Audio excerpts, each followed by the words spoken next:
Xotinni quli. Odamlar nima bunaqa kibr bo'lib ketgan, ha? He, uni buni qo'y, ani mashina nima bo'ldi? Qilib olding mashinani? Bir deganni qilib olganman, o'rtoq. Prosta urilgan mashinani haydamayman. Sotib spark qilib olaman. Ani narigi mashina nima bo'ldi? Uni qilib berdingmi?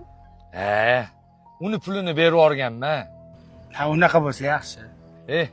Mana qara. Men profiliga kirdim. Yomon maqtanchoq-de. Yana yangi mashina olibdi. Mashinasini bir pasda maqtanib profiliga qo'yib qo'yibdi. Nimaga maqtanchoq bola ekan, bu bola?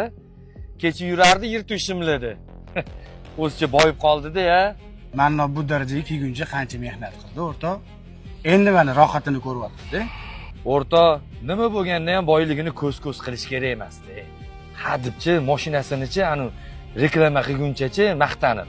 Ehson qilsa bo'lmaydimi? Sen uni qayerdan bilasan? Balki ehson qilar. Nima? Mannobmi? Qo'y senchi, o'rtoq.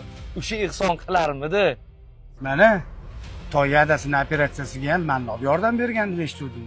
O'sha toychi hammani rahmini keltirib, adasini bahona qilib, pul yig'ib yuribdi, o'rtoq. Rahmi kelgandan sadaqa qilib berib yuborgandir-da, o'rtoq.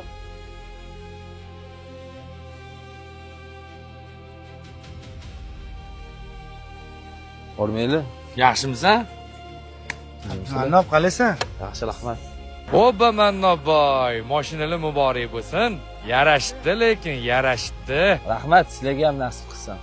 Hozir profilingni ko'rib, xursand bo'lib turdim, o'rtoq. Farhodga ham ko'rsatib, maqtab turdim. Rahmat. Sizlar bilan so'rashib ketay deb to'xtadim. Xudo xolisa bir dam olgan kunim aylantirib kelaman. Aylan men boray. Xudo xolisa ko'rishamiz.